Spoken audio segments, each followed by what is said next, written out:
All right, welcome back to my channel. For those who this is the first time viewing our videos, again, welcome to all of our subscribers. Thanks for continuing to tune in and support our videos. So this video is what to expect or tips for debarkation. Now you've gone through your cruise, you've had an amazing time at all of these wonderful ports. It is now the day before you're supposed to get off the ship. By far the most depressing part of the cruise. So the first thing is there's two different types of debarkation. There's the self-assist and then there's debarkation by zones. Now, the afternoon before you get off the ship, they're going to print in your fun times as well as announce the area on the ship where you can go and pick up zone tags. Now, the zone tags are only used if you would like them to carry off your luggage for you, meaning that you are just carrying yourself off and the ship and the crew are bringing your luggage off for you. If you are opting to do that, you will go to the area designated and pick up a zone tag. The zone tags are typically labeled zones 1 through about 30. Depending on how many passengers are on a particular cruise. Now, you will never see Zone 1. Those are exclusively reserved for platinum and diamond guests, as well as faster to the fun. So when you go to pick up these tags, you will see zones 2 through possibly 30. You pick a zone tag based off of what time you would like to get off the ship. So if you know that you want to get off the ship rather early, try to get there early and pick zones 2 through 5. If you know you want to take your time, you're in no rush to get off of the ship, pick zones 20 through 30. It's your preference. Now, the self-assist, which is called the express debarkation, means that you are physically carrying everything off of the ship yourself. You are not asking for the Carnival crew to help you. You are taking all of your luggage, all of your belongings off of the ship.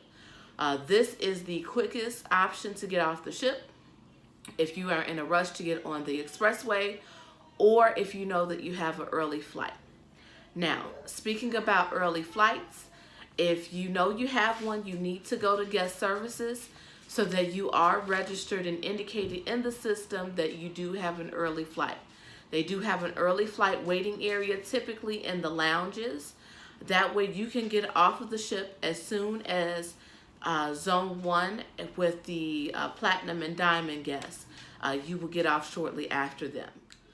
Now, if you are using one of the zone tags, you want to place all of your luggage outside of your stateroom no later than 10 p.m. the night before. The housekeeping staff will come to collect your luggage and it's placed in a holding area.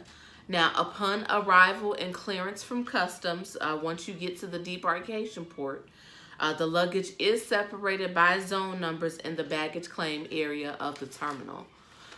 When putting your bags outside of your stateroom, you want to make sure that you have the items needed for the morning. So, change of clothes, all of your documents, please, again, make sure that you don't pack your passport or your birth certificate. Now, the only good thing about debarkation is if for some reason you do not have your travel documents with you, you do get to get a hold of your luggage before you go through Homeland Security. But who wants to have to open their suitcase in the middle of baggage claim?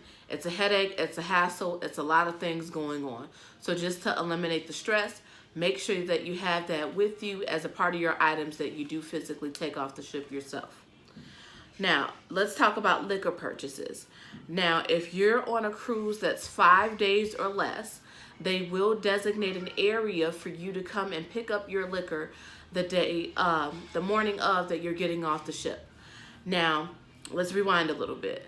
When you're going to these different ports, a lot of people like to buy liquor from the different ports because there are some items that are not offered in the U.S. Also, the ones that are, a lot of it is discounted prices. For example, the white Hennessy.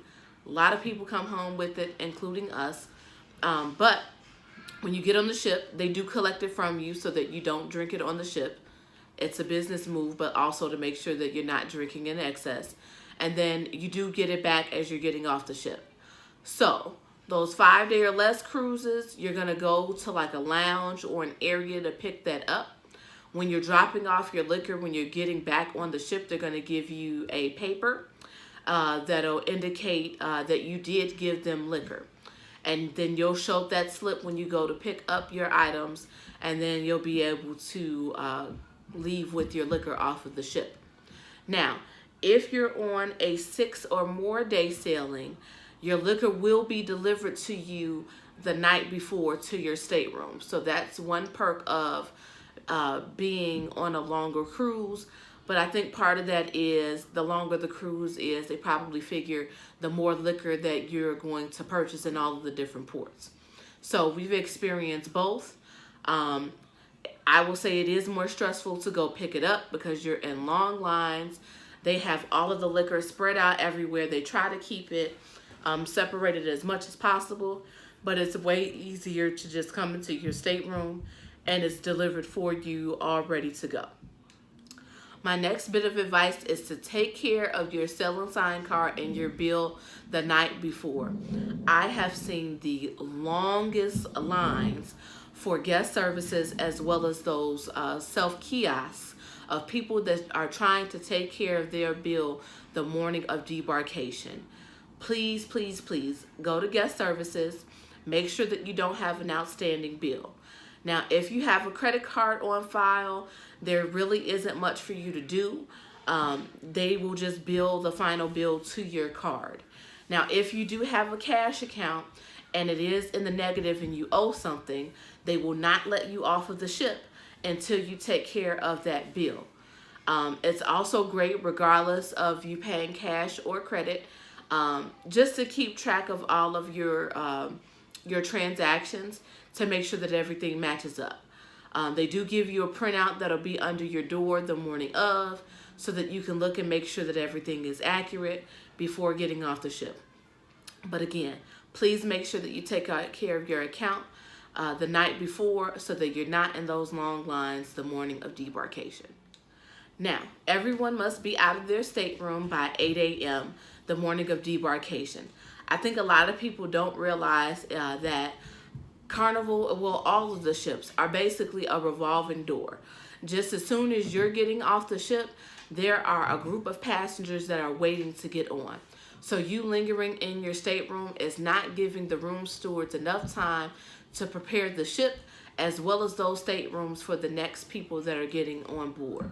So you want to be courteous, just like you want your room fresh and ready to go. You want to give the same respect to those who are waiting to get on. It's just common courtesy. Make sure that you're out of the room by 8 a.m. Now, Pixels, which is the photo gallery for Carnival, it is open the morning of debarkation until 9 a.m.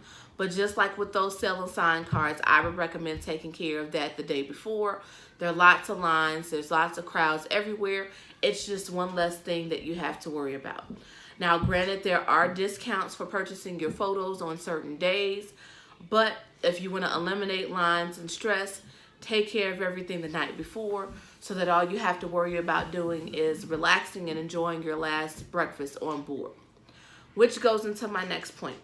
So, the dining room, there's going to be one dining room that's open for breakfast, open seating between 6:30 and 8:30, and that's for a sit-down breakfast with the wait staff for one last time. And again, 6:30 to 8:30. Now, the Lido deck is available for breakfast between 6:30 and 9:15. So Lido does give you a little more time, but of course the Lido is the buffet. They will shut that down promptly at 9:15 because, again, they are preparing for the next set of guests that are coming on board, so they'll start preparing lunch for them. Now, there are designated waiting areas on the ship that you can wait for until your zone is called.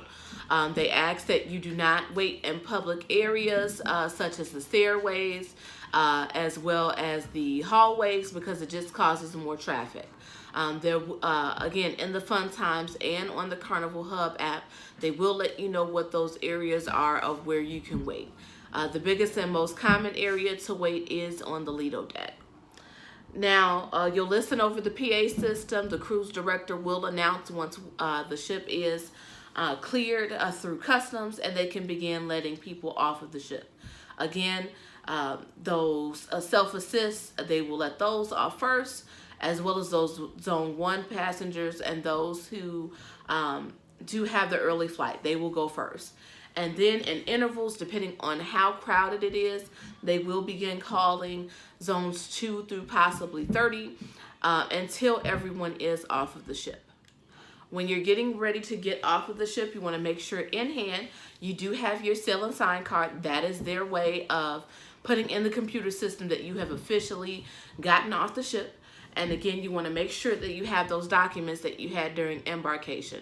You want to have your birth certificate and your state ID or your passport, because you will need that to get through customs.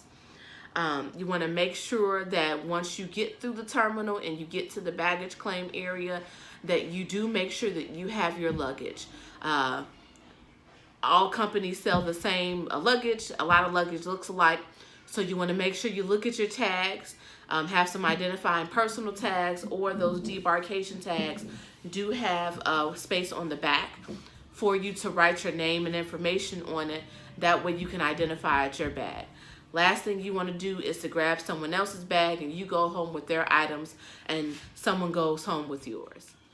Now, some ports do make you fill out a declaration form. The past few cruises that we have done, we have not been asked to fill one out, but I would be prepared to do one just in case, and it is something that is provided on the ship for you. A declaration form is just acknowledging that you haven't brought back anything illegal, as well as to acknowledge how many items you've brought back in monetary value back to the States. In a lot of instances, if you are coming back, a lot of people come back with cases and cases of liquor. And in that instance, if you do the declaration form, I have heard in instances they will make you pay a tax or a fee because you're coming back with so much duty-free liquor. But again, it depends on the port. The most recent ships that we've done, we did Dream in 17. Last year we did Liberty and Victory. So on those 3 cruises, and those were leaving out of New Orleans, Port Canaveral, which is Orlando, and Miami, we did not have to fill out the declaration forms. But like I said, it's nothing to worry about. If you do have to fill it out, you just fill that out quickly and you're acknowledging that. The last step is just to go through customs. You will have someone from Homeland Security to verify your passport or your birth certificate, and then that's it. That is the official end of your vacation. So this is the saddest videos of them all, but I hope this is helpful with regards to getting you prepared to debark the ship. Don't forget to like and subscribe, and until the next video, bye. Okay, so it's not quite bye yet. I was looking at the videos and reviewing the videos before I was getting ready to post this, and I noticed it looks like I was scratching the entire video. So just want to throw that disclosure out. I was not scratching. I was shooing this one away so that he wouldn't get in the video. So this is Jordan, and he was being a little spoiled brat while I was vlogging, and he wanted to get in the video. So if you see me dipping down and going like this, it was me rubbing him. So say hi to Jordan, YouTube. Okay, now it's really time to go. Bye.